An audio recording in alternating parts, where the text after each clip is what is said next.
So suffering is a question that I think we all deal with. We don't really need specific moments, I think, to raise the question of suffering to our minds.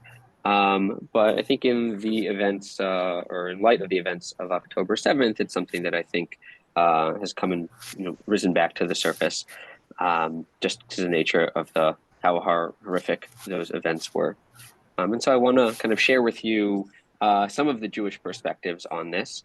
There are many, so what we're going to do today is not going to be comprehensive, but it will still be rather extensive. So I'm going to go ahead and share my screen. I'll just ask if folks can mute themselves, just so you don't have any background noise. Okay. So.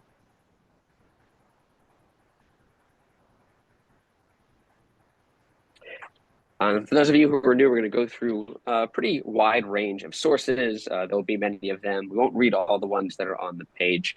You have the original texts, Aramaic or Hebrew, on the right, and the English translations where there are on the left. We're only going to be reading in English, but you then have the original in case you want to look at that yourself. So the basic question before us is, how can there be suffering in the world when there's also a God? More specifically, how can there be suffering from people who don't seem to deserve it when there is a just God? So we're going to begin by looking at a couple of clear ways in which the Talmud tries to address this question. And the first is in the Babylonian Talmud, where we have Rabbi Ami, who says, there's no death without sin and no suffering without iniquity. So he begins very bluntly, basically saying both death and suffering only come about because a person seems to deserve it in one way or another, or at least there is a sin, a transgression on which that suffering, that death can be attached. An objection was raised. The ministering angels, so now we have a story of how sort of God's entourage, what they are saying. The ministering angels asked the Holy One, blessed be he, sovereign of the universe, why did you impose the penalty of death upon Adam? And I think this is that he would die at any point. God said to them, I gave him an easy command, yet he violated it. Right? Simple thing.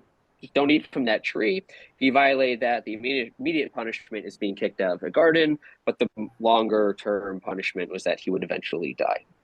So the angels respond, but Moses and Aaron fulfilled the whole Torah, they argued. Yet they died. Okay, fine, you have an answer for Adam. There's a clear transgression there. But Aaron and Moses, they did not seem to transgress anything, and yet they eventually die also. God responds, there is one outcome for the righteous and to the wicked, that basically everyone is going to die in the end. Rav Ami maintains, as the following Rabbi Shimon ben Elazar said, Moses and Aaron too died through their sin, for it is said, because you didn't believe in me, therefore you should not bring this assembly into land which I have given them. That they too were ultimately punished, having to do with, I think, with Moshe refusing to speak to the rock. And basically, they actually did have some level of transgression, and as a result, they deserve to die. But what this means is, had you believed in me and been completely faithful to my word and to how I was guiding you, your time to die would not yet have come. So this is significant in a couple of ways. One, it gives us, it addresses the question that we're starting with, which is that of suffering, but also takes it to a much broader level, which is the question of death altogether. So some of us may struggle with this notion of why do good people die, but I think many of us are more perturbed by the question of why do good people suffer. And yet here we see on a very fundamental level that even death is something which isn't sort of so theologically obvious that there would be such a thing as death. And the Talmud here responds by offering an answer to say that death only occurs if someone has a transgression that makes them worthy, therefore, of eventually dying. So that is our first source. And we see another source which also tries to say that only people who have transgressed will die, and grapples with this question. Rabbi Yochanan further said in the name of Rabbi Yossi, second source on the page, Moses said before God, Lord of the universe, why is it that some righteous men prosper and others suffer? Some wicked men prosper and others suffer. we have this dual question, right, which seems to be both why is it that righteous people suffer, and also why is it that wicked people prosper? And it seems like there's no correlation between one's behavior and whether or not they suffer or prosper. He replied to him, meaning this is a story that's being crafted by the ancient rabbis of a dialogue between Moses, and God. And he replies to him, he, in this case being God, Moses, the righteous man who prospers, Moses, the righteous man who prospers, is the righteous man, the son of a righteous man. The righteous man who suffers is a righteous man, the son of a wicked man. The wicked man who prospers is a wicked man, son of a righteous man. And the wicked man who suffers is a wicked man, son of a wicked man. So what do we see here? It seems as if we're judging things purely based on an individual's actions, when really there may be a higher order assessment which is taking place, which goes back and doesn't just look at how an individual behaves, but also how their lineage was, and maybe directly how their father behaved. Now, this raises some challenges because do we really hold someone accountable for the actions of their parent? The master said above, the righteous man who prospers is a righteous man, son of a righteous man. The righteous man who suffers is a righteous man, son of a wicked man. But this is not so. For lo, one verse says, visiting the iniquity of the fathers upon the children. We have one verse that seems to suggest that God does, in fact, visit the iniquity, punish the children for the behavior of their parents. But another verse says, children shall not be put to death for their father's sins, which I think many of us think is rather reasonable. So we seem to have a contradiction between these verses.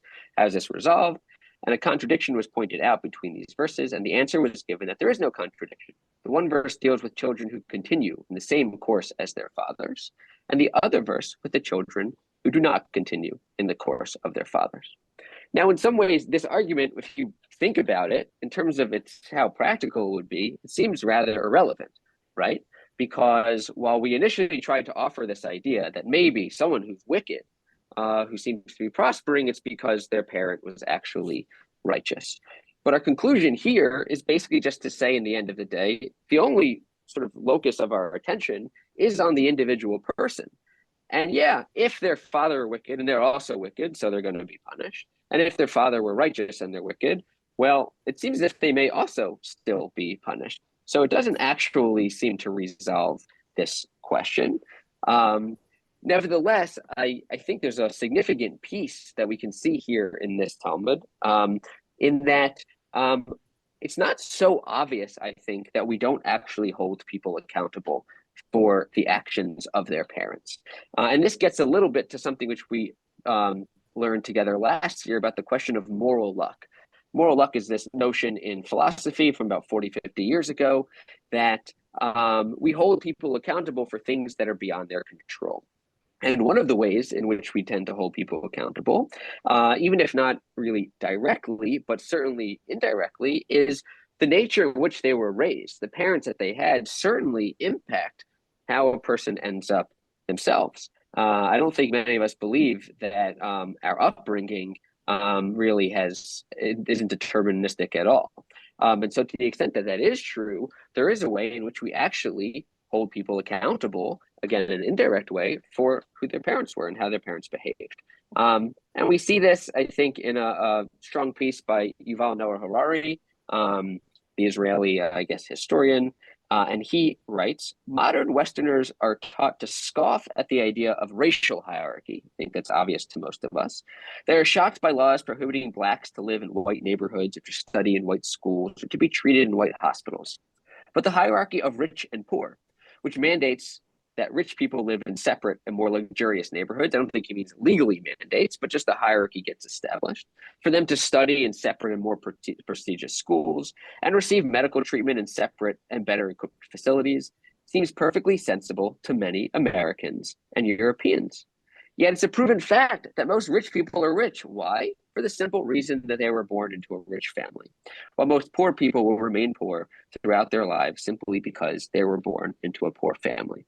Now, I think we can come along and reject the notion of pure determinism. Nevertheless, I would imagine that if I weren't born into the home that I was born into, there would be a greater chance if my parents, let's say, were not righteous people, then I myself would be less righteous. And that doesn't mean that we are rejecting free will altogether, but just to say, I think what the Talmud does in the discourse that it presents is essentially to say, you know what, it's raising this potential idea that actually someone may be held accountable for their parents' actions. Again, in the end, it gets rejected, but I think by raising it and then rejecting it, it surfaces an idea which may have some elements of truth to it, even if we're not prepared to accept full throttle the notion that a person is held entirely responsible based on the actions of their parents. But regardless, these two Talmudic texts seem to suggest that a person suffers because either they have sinned or maybe that their parents have sinned, but the overall conclusion seems to be more that it's based on their own behavior. There seems to be a correlation between sinning and punishment or suffering. At the same time, acknowledging that this doesn't seem to always be descriptively true. And so we still have to continue to deal with this on a broader religious and theological level. Now, one response to this is to say that actually the bar for not suffering at all is exceedingly high. And we see this, the last source on page 1 here in Masechet Brachot, Tractate of Brachot. You must therefore say that the Lord said thus to Moses, a righteous man who prospers is a perfectly righteous man. This is going back to what we saw before. It's the conclusion of that section. The righteous man who suffers is not a perfectly righteous man.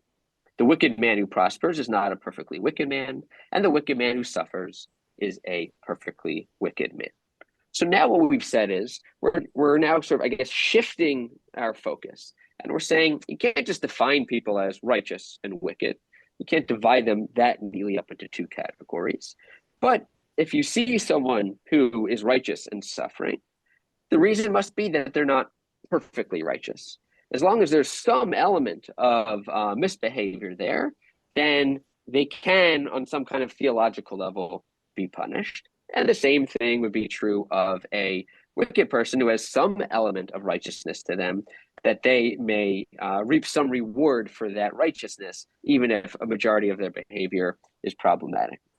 Now, this doesn't really solve our issue, but it does address one question, I think, which is to say that if descriptively we look around and we see righteous people who seem to be suffering, well, the answer to that, or the response to that, according to this text, is those people might not be fully righteous. There's still going to be inequity of how we're distributing punishment or reward based on one's behavior. So it doesn't actually, I think, completely solve the issue. But it does offer at least one kind of response here. One other from the Talmud comes in a completely different tractate of Yevamot. Rabbi Abba said, even so, the son of Nehunya, the well digger, died of thirst, and the merit of his father, who attended to the water supply, did not protect him. Right? So here there seems to be, if someone is the person who supplies water for the town, then there's a tremendous irony that their own child will die of thirst. And the Talmud then addresses this by saying, just skip down to the next line, the righteous who are close to him, meaning God, up to a hair's breadth, meaning God is so exacting and looks so specifically on them, so that even the slightest deviations can elicit severe punishment. And so I think that says it more explicitly here than the previous text, which is someone who seems to be righteous and ultimately suffers, it's because God, with a righteous person, treats them at a much higher level of exactitude.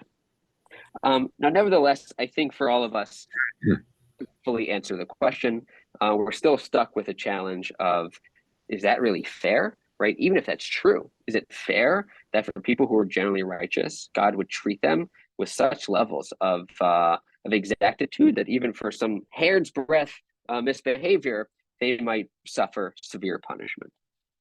So theologically, I think we're still stuck with on an intuitive level, still the main challenge of why do people suffer who seem to be righteous? And you can now just shift the question and say, people who are 99% righteous, why is it that they should suffer?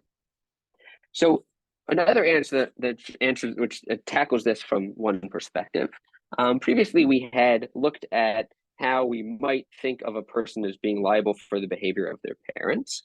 But there's another approach, which is to say that the problem is that we're looking at ourselves as purely individuals. And maybe the approach that we need to take is to look at ourselves as kind of the scale of the collective.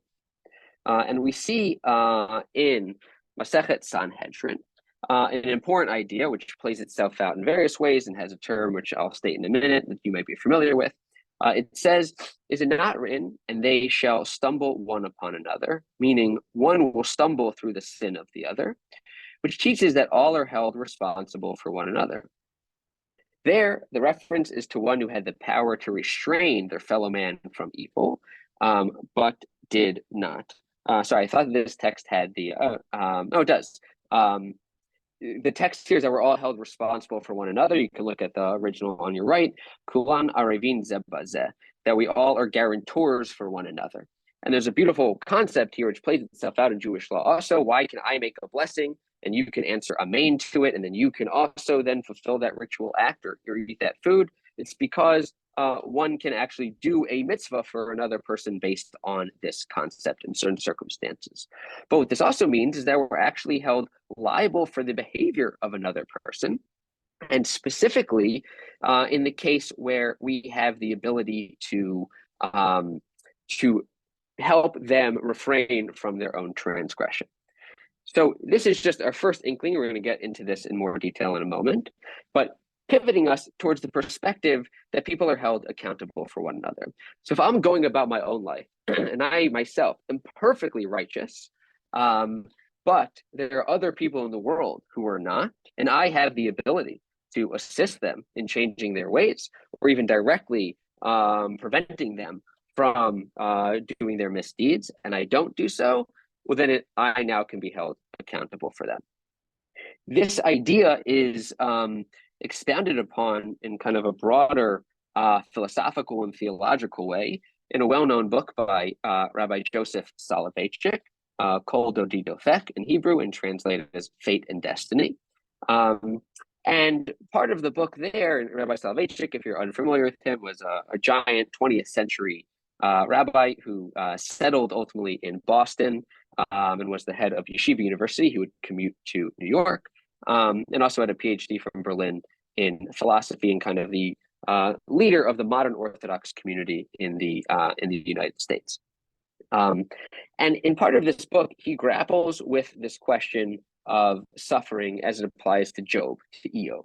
And Eov really is, that book is this question, of why it is that Job, who seems to be a completely righteous person, is afflicted by God. And Rabbi Soloveitchik offers a particular response. He begins in this first paragraph by sort of putting words into Job's mouth, which is basically saying that it is true that Job was a pretty good person. He for the first part of his life, he lived a pretty good life, meaning he was wealthy, had family, etc. And he was a righteous person, and then he ultimately loses all that and is afflicted by God. Nevertheless, we can go to the bolded part here. However, in two respects, and this is Rabbi Soloveitchik putting into God's mouth some dialogue with Job, in two respects you were lacking in that great attribute of chesed, the Hebrew word for loving kindness. Number one, you never assumed your proper share of the burdens of communal responsibility and never joined in the community's pain and anguish. And number two, nor did you ever properly empathize with the agonies of the individual sufferer. As a kind, good-hearted person, you took monetary pity on the orphan. You were very wealthy and could afford to give substantial tzedakah, charity, without straining your financial resources. However, chesed means more than a passing sentiment than a superficial feeling. Chesed, again, loving kindness, demands more than a momentary tear, than a cold coin. Chesed means to merge with the other person, to identify with their pain, to feel responsible for his fate. And this attribute of chesed you lacked in both your relationship with the community and with the individual. So again, here what Rav Soloveitchik is doing is he's shifting the focus from, we can't just look exclusively at how an individual behaves in just their own kind of individual world. in which case someone might seem like they're generally righteous, but actually what's demanded of a person, and this is why it was not completely unfair that he suffered. What's demanded of a person is to actually kind of fully enwrap themselves with the lot of others. And this happens on two levels. One is at the communal level, as a collective, and the other is not necessarily the communal, but with other people on an individual level. And just handing out charity is not sufficient, especially if you have means. How much do you really encounter the suffering of another person such that you do everything in your power to assist in that? And if you don't, then that's where you're held responsible. So on one level, this is similar to what we saw before, that righteous people are just held to a very high standard. But I think there's a more dramatic shift which is happening here, which is how we even define baseline righteousness may shift, and actually depends a lot on how much we really feel like we're connected and take action to help others on the individual level and also on the collective level. And the last piece here, which takes a more collectivist approach, comes in the Talmud. Rav Shmuel bar Nachmani stated, Rabbi Yochanan said, calamity comes upon the world only when there are wicked people in the world. So the world as a whole can't suffer, at least on a high level, without there being wicked people. And I think it's pretty obvious there has always been wicked people in the world. But it always begins with the righteous. I mean, the calamity begins with the righteous. Rabbi Yosef learned, once permission has been granted to the destroyer, this is kind of some notion in some metaphysical way. We don't really believe that there are multiple deities out there, but kind of a manifestation of God as punisher. Once that happens, he does not distinguish between righteous and wicked. Moreover, he even begins with the righteous at the very outset, as it says, and I will cut off from thee the righteous and the wicked, beginning with the righteous and then the wicked. Yosef wept at this, but Abaye came along, another rabbi, to console him and said, this is for their advantage, as it is written, that the righteous is taken away from the evil to come. This is a rather dark understanding. So number one, it's saying that when God comes along to bring calamity to the world, it does so in a somewhat indiscriminate way, which still raises this question of why should righteous people suffer? But I think it's saying that we look at this at a more collective level. And here, the reason why righteous people, according to this idea, suffer first is so that if they're actually killed and they're not around, they don't see the worst of what's to come. You can take that last part, if you will, but I think on a broad level, the conceptually speaking, what this piece of Gemara is saying is that we need to zoom out and we look at sort of the entirety, in this case, the whole world of humanity on that scale, not necessarily looking at the individual level. Now, I think this still could disturb us on some theological level and how we think of things playing out on the human level. We can't always apply those to God. We want to be cautious with our anthropomorphisms. Nevertheless, in his commentary on the Haggadah, Jeffrey Goldberg, I think the editor of The Atlantic, raises this idea in a real kind of practical, realpolitik kind of way. And he's commenting on the 10 plagues, and he says the following. He raises the question of, this seems kind of harsh, all the Egyptians are suffering. And he writes, there's no such thing as an immaculate liberation. It is naive to think that the defeat of evil comes without cost. Today, we retreat in disgust at the thought of collective punishment. Justice punishes the guilty and spares the innocent. And yet, how else could we describe the plagues? And don't we sometimes behave today as the God of Exodus behaved? Don't we impose sanctions on dictatorships and by doing so cause hardship for the guiltless? Haven't we made heroes of men who have deliberately taken the lives of thousands of innocents? This certainly is a question that comes up today about innocent civilians being killed in the war in Gaza. Three of the most revered presidents in American history, Abraham Lincoln, Franklin Delano Roosevelt, and Harry Truman, inflicted merciless punishment on civilians. The causes they stood for were just, but did the innocent sufferers deserve their fate? He goes on to say, the Exodus story ends in freedom for Jews. The Civil War ended with freedom for African Americans. World War II ended with fascism utterly vanquished and the death camps liberated. Can we say that the ends didn't justify the means? So from this perspective, what is Goldberg offering? He's saying also that we need to have a different kind of scaled out view. Previously, we were looking at this from kind of the scaled out, don't just look at the individual, look at the collective. Here, this is another somewhat similar view of looking at the collective, but it's actually more looking at what is kind of the broader objective. And in this way, it's saying that sometimes people who are innocent need to suffer because there is an end that justifies the means. Now, I think this makes more sense, again, from a human perspective. Right? We believe that God may be all powerful and therefore could be more or less discriminate in and who suffers when there is a means, sort of an end that needs to be accomplished.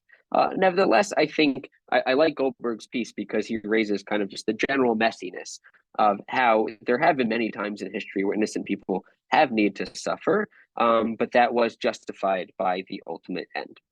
So just one other perspective to kind of throw in there.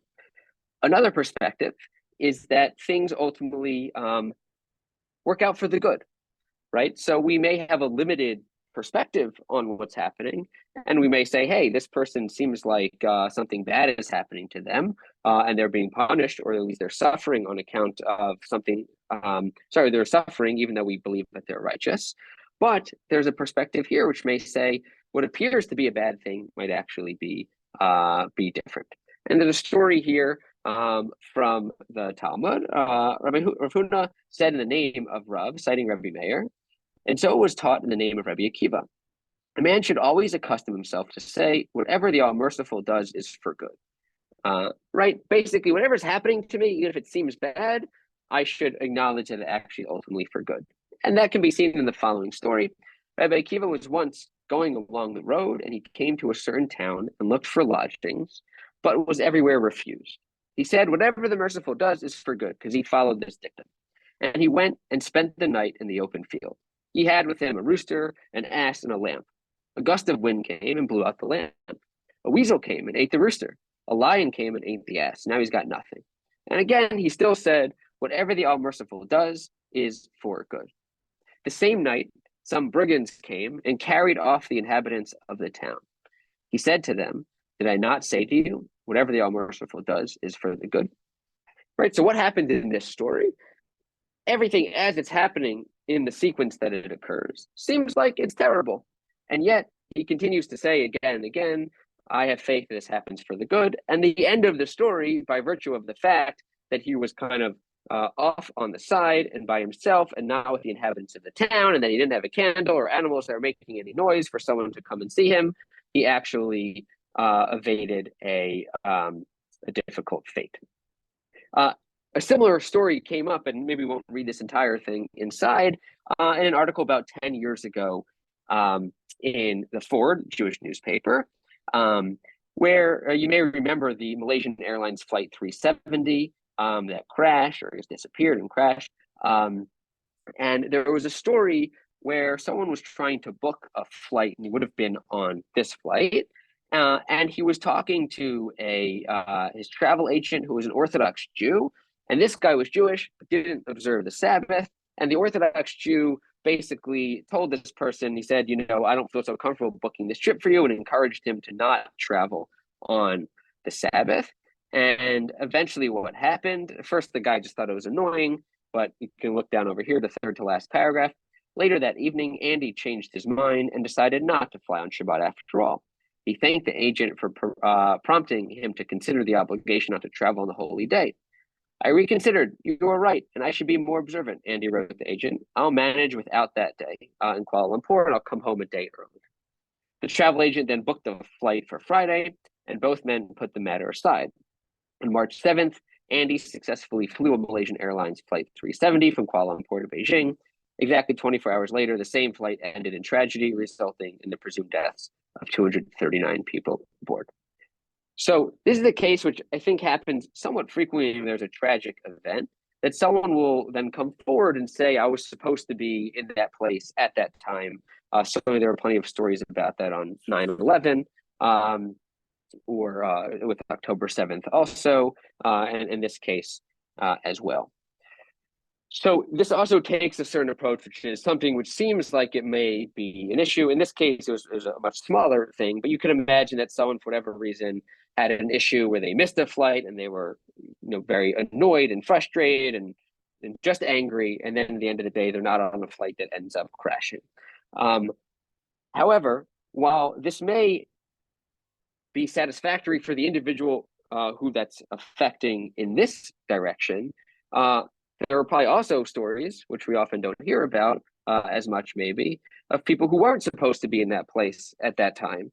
And then because of something that goes wrong, they actually end up in that place and suffer an even worse fate.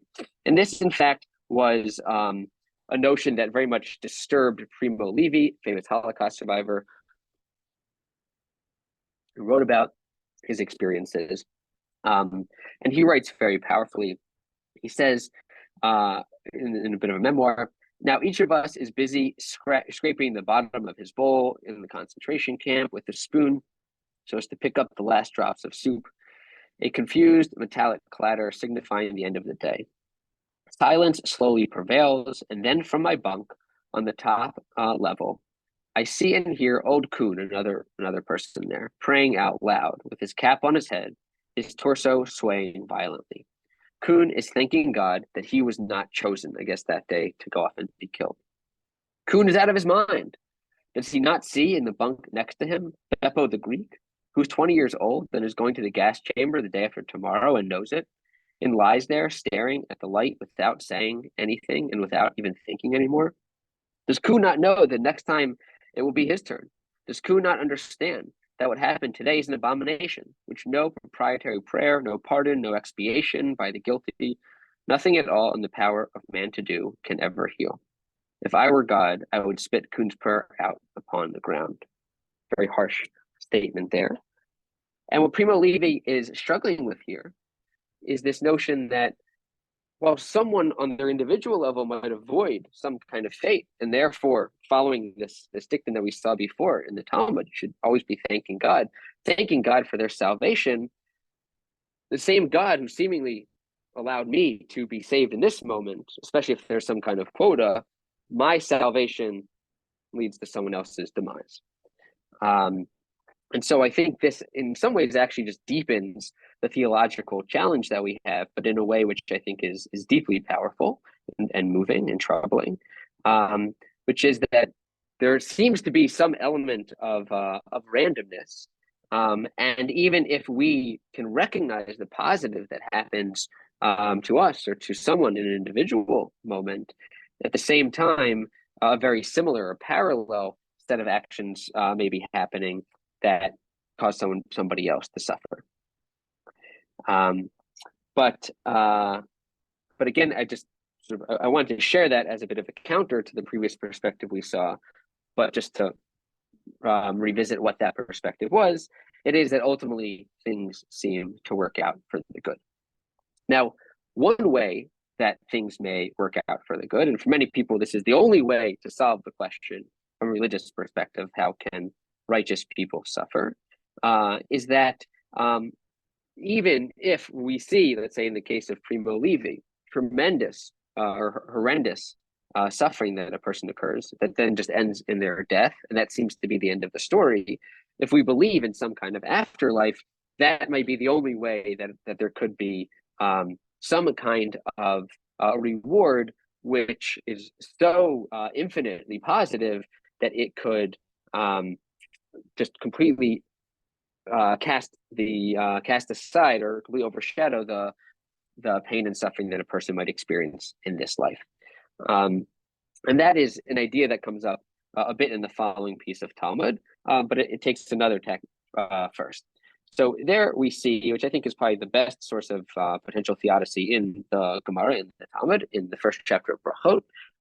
Rabbah, and some say Rav Chisda, says, this is the top of page 5, you're following along at home, if a man sees that painful sufferings visit him, let him examine his conduct. So this goes back to the notion we saw before, right? If you're suffering, it must be that you've done something wrong. So you should examine your ways. For it is said, let us search and try our ways and return unto the Lord. So you should find that you are suffering because of this thing that you've done wrong, and you should repent, do tshuva for that. But what happens if a person examines and finds nothing objectionable? And that itself is a tall order to really introspect and see that, well, I'm totally fine. But imagine for a moment that is possible. In that case, let him attribute it to the neglect of the study of Torah. So always Judaism places an exceedingly high value on Torah study. And our time is not just to do as we wish. We can't just live a morally, a kind of a neutral life where we're not causing any harm. And even if we have acts of kindness is not sufficient. Whenever there's kind of a free moment, one is expected to use that productively. And the primary way that we do that is through the study of Torah. So if a person realizes basically that they're just wasting time, maybe that's why they're being punished. For it is said, happy is the man whom thou hast chastened, O Lord, and teach us of thy law. Basically saying that there's a connection here from this verse, a person suffers, and that also they should be studying the law. So if you're studying the law, so if you're chastened in order to encourage you to study the law, meaning the Torah. Now, let's say a person does that, and he did attribute it thus, meaning that it's because I lack studying Torah. But he concludes, actually, or she concludes, I do actually study Torah, and still does not find this to be the cause. Then what do? You're a righteous person, you're studying Torah, yet you're still suffering. What should you do? Let him be sure that these are chastings of love, sufferings of love. For it is said, for whom the Lord loves, he correcteth. Now, exactly what this means is a bit unclear, but one notion is what I referenced before, that they're sufferings of love, because there's a notion that one suffers in this world, which relieves them of any suffering in the world to come. And the world to come is where sort of better to suffer now than to suffer then, because suffering and reward in the world to come is of a higher order. So better to get it out of the way now. That's one primary interpretation. There may be other ways to understand this as well. It is certainly a challenging concept that God might afflict us from a sense of love. But regardless of what we actually think of this specific text, it's actually what happens slightly later on the next page in the Talmud that to me is rather intriguing. There are moments in the Talmud where we see a kind of prescription or normative law, and then we have a story that comes along, and the story tends to, in a certain way, undermine the law itself. One example, we have Purim coming up in about a month, and you may be familiar with this notion, that a person is required to get drunk on Purim, to the point where they can't even tell the difference between who's the villain and who's the hero in the Purim story. Nevertheless, shortly thereafter, we have a story of two rabbis who get so drunk that one slaughters the other one. And that can sort of be seen as a counterbalance that, from a normative perspective, we're telling you should drink, and then we have a story to actually caution against what happens when a person drinks too much. In a similar way here, we have this normative prescription. Hey, if you are suffering, you should go through this procedure. Check to see if you've sinned, check to see if you've learned Torah. If not, you should just recognize them as suffering of love. But what actually happens in the real world when people try and implement this? So Rabbi Chia bar Abba fell ill, and Rabbi Yochanan went in to visit him. He said to him, are your sufferings welcome to you? He replied, neither they nor their reward. He said to him, give me your hand. He gave him his hand, and he raised him. Okay, so you have a story, and there's an element of the miraculousness which is happening here. But basically, Rabbi Chia bar Abba is suffering, and Rabbi Yochanan asks him, hey, you know the prescription here, right? Presumably you're righteous, you're studying Torah, so that's not why you're suffering, but it must be some kind of suffering of love, which means that you're going to get rewarded for this, right? That's kind of the rule on the books. This might actually be a good thing because you can suffer in this world and reap the rewards in the next world. But when faced with the actual suffering, what does Rabbi Chia prefer? To simply be healed, in which case he won't experience the sufferings, but he also won't get their reward. And again, in this miraculous way, Rabbi Yochanan raises him. And now Rabbi Yochanan once fell ill. Rabbi Hanina went in to visit him. He said to him, are your sufferings welcome to you? He replied, neither they nor their reward. He said to him, give me your hand. He gave him his hand and he raised him. Why cannot Rabbi Yochanan raise himself? They replied, the prisoner cannot free himself from jail. It's basically the exact same story, but I just wanted to, well, there are two reasons why I wanted to highlight this. One, Rabbi Yochanan initially is the one who says to Rabbi Chia, sort of, do you want this suffering? Presumably because he has in his own mind that that's the right approach that someone should take. And yet when he himself falls ill, he also can't live up to that goal in some way. But this last notion is also very powerful, which is that sometimes we kind of want to be a little bit stubborn and help ourselves. But this last piece is that, and I think this is often true both physically, but also emotionally, we often need someone else to come along and help free us from whatever is imprisoning us. So we've seen now a few different approaches to suffering. We've seen that it might be that righteous people are just held to a very high level of exactitude. We've seen maybe it's because of how our parents behaved, and so we're held liable for what they've done. We've seen this notion that actually there's a collective. We're not just judged on individual level, and that means both we could be held accountable for someone else's misdeeds, but that also means that we have to take responsibility for them. And now we've also seen that even if someone in a theoretical level has a certain belief that God only punishes either as a way of on account of some misdeed, or in order to punish someone now so the world to come is kind of filled with even more rewards, but on a very practical level, in reality, this can be a tall order that even some of the greatest sages can't actually live up to that way of living. Now, there are a couple of other perspectives in the Talmud itself that take a somewhat different approach, and one of them is in the Gemara in Chagiga, where we read, Acher said, Rabbi Akiva, thy master, did he not explain thus, but as follows: He, meaning God, created righteous and created wicked. He created the Garden of Eden and created Gehenna, meaning hell.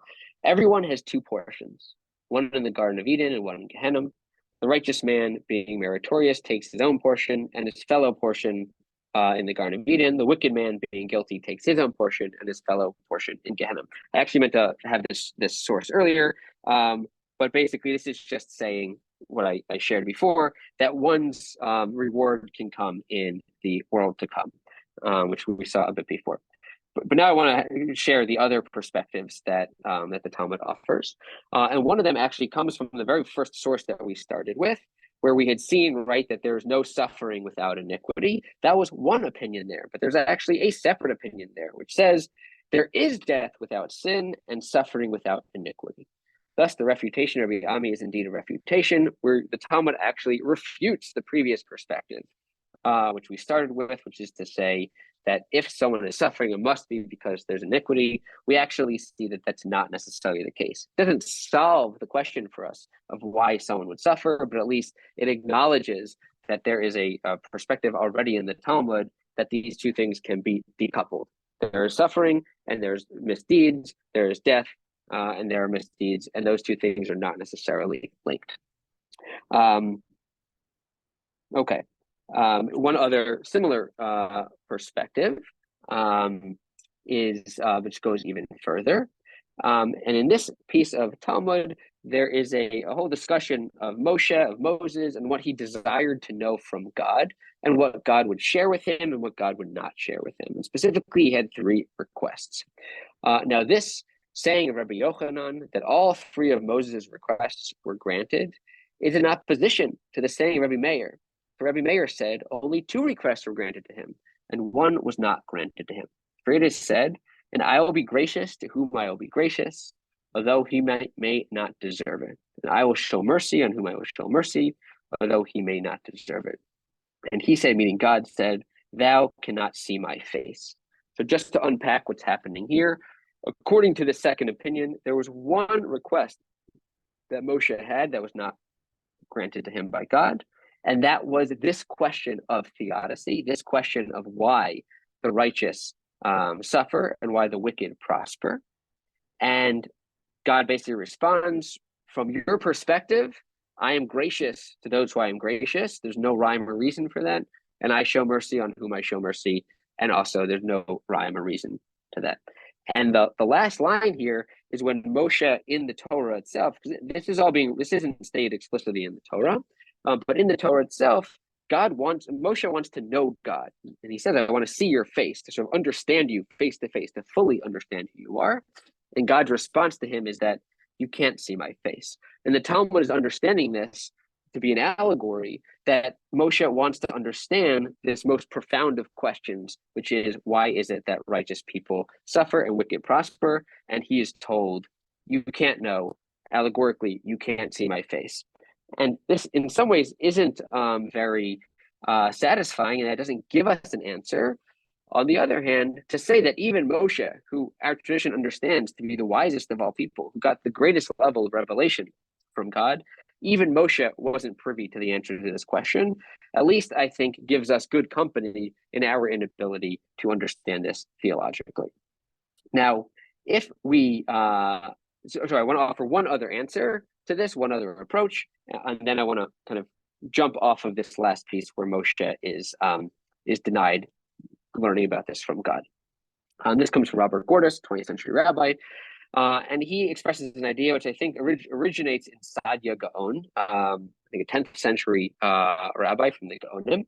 And he says it is highly dubious. Actually, I'm just going to summarize the basic point, but he basically says that when someone suffers and then they're still able to behave in a righteous way, that actually reveals the depths of their righteousness. And so what that means is that if I'm kind of going along in my own life and I'm able to have faith and to live a pious life, and I live a relatively comfortable life in some way similar to Job before he was afflicted, right?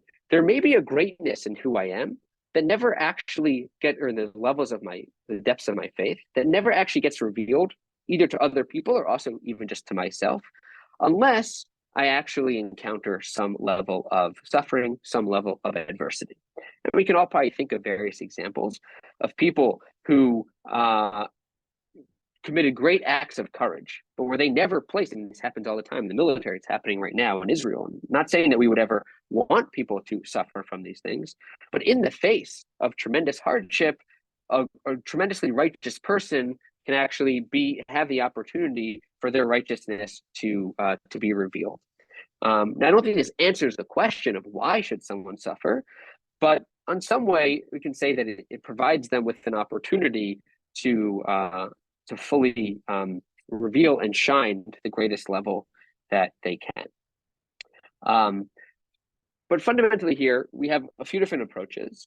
But if in the end of the day, and I think the most compelling response in the Talmud that we've seen is what God basically says to Moshe, which is, you're not going to have an answer to this. So if that's the case, if on a philosophical level, we struggle with coming up with some kind of solution to the problem of evil, what are we then supposed to do theologically? What are we supposed to do with our own religious lives? And I think one beautiful response is offered by David Hartman, who is a student of Rabbi Soloveitchik. And you may be familiar with the Shalom Hartman Institute, which has grown a lot recently. So he was the founder of that. His son Daniel now runs it. And David Hartman writes the following. He says, from the anthropological perspective on the problem of evil, therefore, the prime concern is not so much to defend the notions of divine justice and power. He's saying we don't need to come up with a philosophical understanding for how we can understand God being simultaneously just and powerful. It is rather, as in other personal relationships, to determine what measure of continuity, stability, and predictability can enable the relationship with God to survive all shocks. The idea here being that we're not necessarily concerned with how we can completely rationalize God's behavior. What we're concerned with is the relationship that we have with God. And he offers, I think, an analogy to human relationships, which I actually think sometimes is helpful. We think about God and sometimes isn't. In this case, I think it is helpful. He says within human relationships, there are moments of happiness, love, tenderness, and intimacy. There are feelings of mutual appreciation, respect, dignity, and creativity. There are also, however, moments of pain, fear, rejection, loneliness, estrangement, terror, anger, intimidation. Mature human relationships have ways of incorporating the whole range of these feelings and attitudes. Similarly, one cannot expect that worship within a theistic framework will be understood and contained within one model or posture, especially if one seeks to make all of life an occasion for worship. The alternate rhythms of reality, the pains and joys, sufferings, loneliness, ecstasy, terror, all these complex feelings will have to find some way of being absorbed in one's personal relationship with God. And to me, what I think is actually most important here, as he says in the last part of the bolded statement, is the personal relationship with God. At the end of the day, I think for many of us, as much as we might think philosophically and rationally, there are elements of how we are in the world religiously, which have to do with a broader sense of being in relationship with God. Some of us might struggle with that knowledge, with that language. But I think that's part of the religious persona. And for someone who feels like they are in relationship, just as for someone who's in a relationship with a spouse or some other loved one, which can be rocky, which can feel irrational at some moments, there are all these different complexities to it. And what's most important is kind of how we deal with the full range of those emotions to continue to feel like we are in relationship and to nurture that relationship. And so too with God, if God's only an abstract philosophical concept, sure, we're going to reach these philosophical sort of blocks where we can't transcend them. But if we're actually in some kind of real relationship, there can be moments where we feel a sense of gratitude, even though we know someone else is also suffering as a result. Thinking about Primo Levi from before, that doesn't mean we would sort of cheer in front of that person knowing that they're suffering, but we can feel grateful that we weren't in this particular place at this particular time, even while acknowledging that someone else was. And we can feel grateful to God for that, because that's part of a normal emotional response, and that has to factor into how we relate to God. But from this perspective, which to me, now I'm just speaking personally, that to me is what I care most about, not coming to the proper philosophical conclusion, but almost coming to the proper relational or emotional, not conclusion is the wrong word there, but the right emotional relational place. And to me, from that perspective, the most powerful response to suffering comes from the Eish Kodesh, Rabbi Kalanimus Kalman Shapiro, who was the Warsaw Ghetto rabbi, and he had to usher his community through the worst of times, and he himself was ultimately killed. And he says the following. He says, "A Jew tortured in his suffering may think he is the only one in pain, as though his individual, personal pain and the pain of all other Jews has no effect above, meaning to God. God forbid. But as the verse in Yeshayahu and Isaiah says, and all their pain is his pain, meaning God's. And as we learn in the Talmud, in the name of Rabbi Meir, when a person suffers, what expression does the Shekhinah, the divine presence, give utterance? What does God say? God says, "Oh, woe, my head. Oh, woe, my arms." Right? So when a person's arm hurts, what is God's response? God's response is to say, "My arm hurts, my head hurts." In sacred literature, we learn that God, as it were, suffers the pain of a Jew much more than that person himself feels it. And so I think for Rabbi Shapiro, this is why he was I think his writings have resonated with people far beyond just the emotional support he brought in the ghetto, is he offers a response which I don't know if we can fully justify philosophically, but basically what he is saying is God's with us in our pain, in our suffering. And that doesn't answer the question of why does God allow that suffering. But if one can nurture that sense and can really feel like God is present with them in their suffering, that itself can be a profound religious experience that can escort someone through really all experiences, and help them, as Rabbi Hartman says, to maintain their relationship with God. I'm going to stop sharing my screen now. But I'll also add, for me as a rabbi and in other contexts as well, I think, often people who are suffering some kind of tragedy have this question of why is it that God has allowed them or someone that they know to suffer. And there's never a great response. One can go through some of the things that we've seen today. But for me, ultimately, what we have is just to, in some ways, play the role of God's emissary by escorting someone and being with them through that suffering, through that pain. And I have found when I've been around people who have gone through some of the worst of tragedies, the only thing that I can offer for them is a sense of, I can't share the exact pain that you're having, but I am doing everything I can to be here with you in that pain. And for me, and I'm speaking personally, that also feels like that's really a reflection of God's pain, because that is what I believe. And I think that when people feel like they aren't alone in their suffering, even if they're the only ones who's feeling it as acutely as they are, but they have a sense that the people around them share that pain, a sense that there's a cosmic pain that God is grieving alongside them. There's something about that experience which doesn't make the pain go away. It doesn't bring back the tragedy. It doesn't solve the questions that arise, but somehow it just makes that moment feel more profound and more bearable. And so I think that in as much as the Jewish tradition offers a number of the perspectives that we've seen, and there are others as well, the ultimate conclusion is that we don't know on a philosophical level. After all, Moshe doesn't get to see God's face, allegorically doesn't get to have an answer to this question. And yet, on an emotional level, on a spiritual and a religious level, we actually can, I don't want to say solve this question, we can feel like there is a response. And that response is to attune ourselves to the suffering that God is also feeling in those moments. And for each of us, I think when we're not in the moment of suffering, that we can play that role for someone else. And again, in the way that I understand it, to reflect that sympathy and empathy that God has. I'm going to pause here. It's 5 o'clock. I can stick around for a few moments if people have some questions. I'll say we can't really make this so interactive throughout the class. There's just too many people. So I hope the frontal nature of this is okay.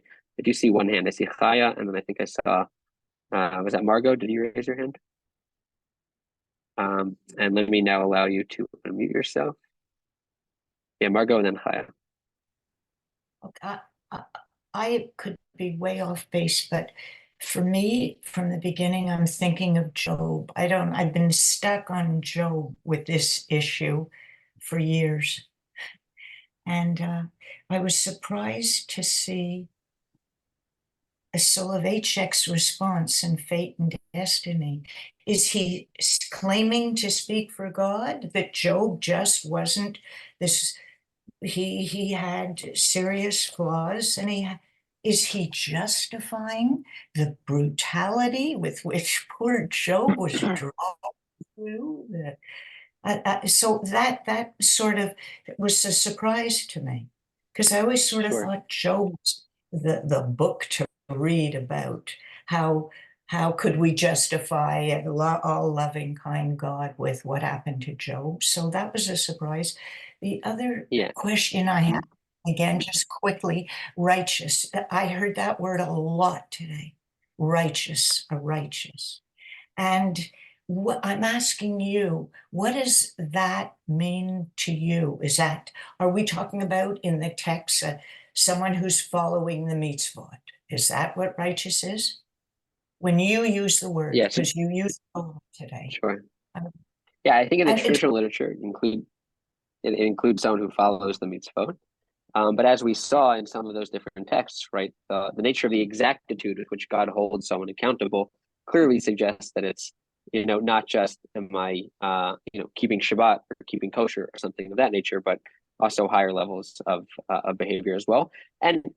But this class is meant to be open to people who come from all different, perspectives. So even if that's kind of the idiom of the Talmud, or even what I might be coming from, I think you can certainly understand that in broader ways conceptually as well.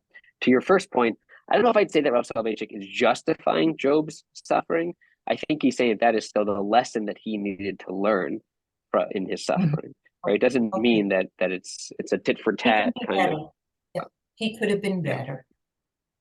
Thank you. Yeah.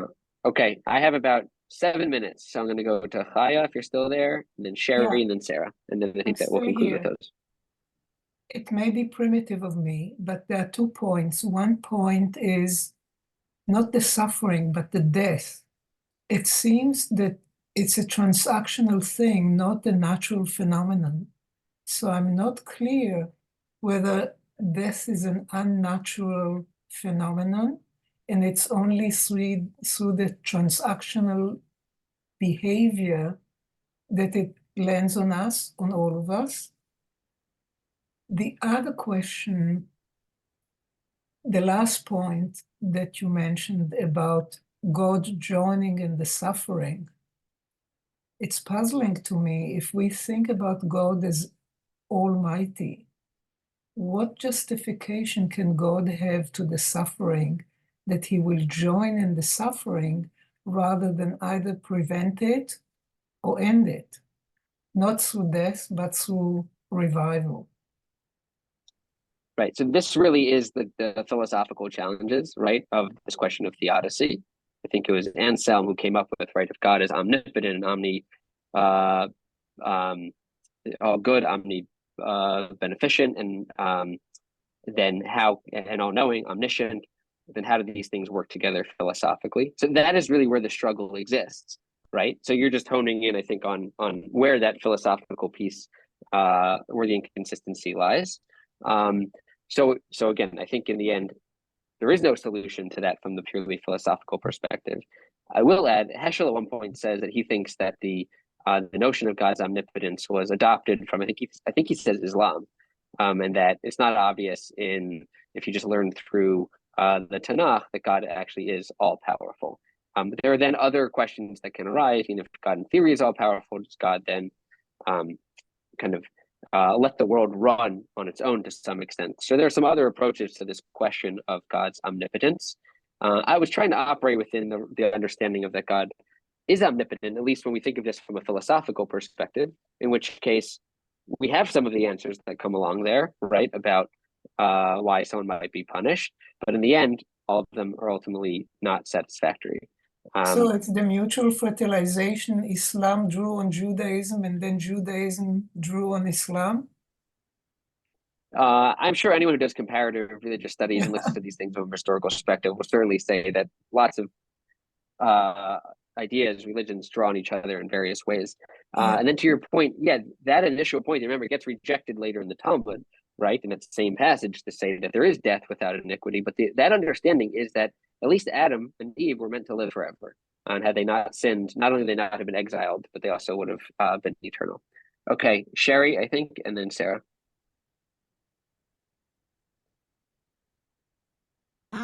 Well, it just strikes me that the discussion in the Talmud rests on the assumption that there is hashgacha pratit, that God interferes in our individual lives. And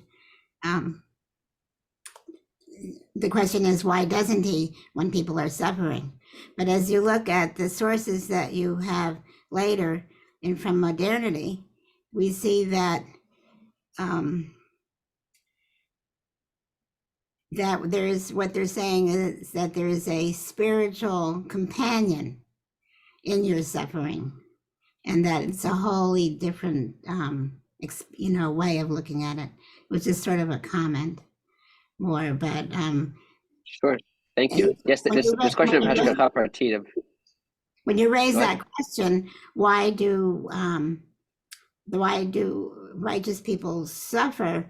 You're assuming that there is hashgacha pratit.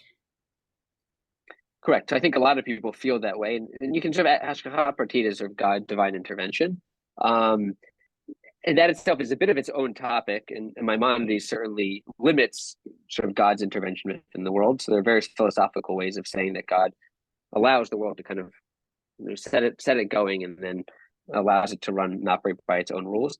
Nevertheless, I think philosophically you still have issues, because if God is all-knowing, maybe quantum mechanics comes along and undermines this a little bit. But if God set up the world in, that it would function according to this way, why create a world where suffering is still possible, even if God isn't directly intervening in that immediate kind of moment? The question would just be, why doesn't God set up a world in which righteous people are automatically rewarded? But that is definitely a good point. Sarah? I lowered my hand because I just wanted you to bring up the omnis, which you already did, so I'm good. Sure. I would say I think I learned those words once walking home from school when I was in first grade. And I used to get my best theological lessons from my sister, who's now a rabbi. And so, I was 6 years old and we were walking home and she taught me omnipotence, omniscience, and I don't know what one of the others, omnipresence. Anyway, thank you all so much for joining. Now that we have the registering going through Zoom, they automatically send sort of updates in the link. So you registered for one class, you registered for them all. And then I send you an email today. Hopefully within about half an hour of the start of the class each week, the sources will be up on the website so you can download them. I'd love to get them to you sooner, but by nature, I'm a tinkerer. So until the last moment, no matter how much work I've done in advance, I will always be tinkering. But thank you all so much for joining. It's a pleasure to study with you. Thank you. Thanks so very much.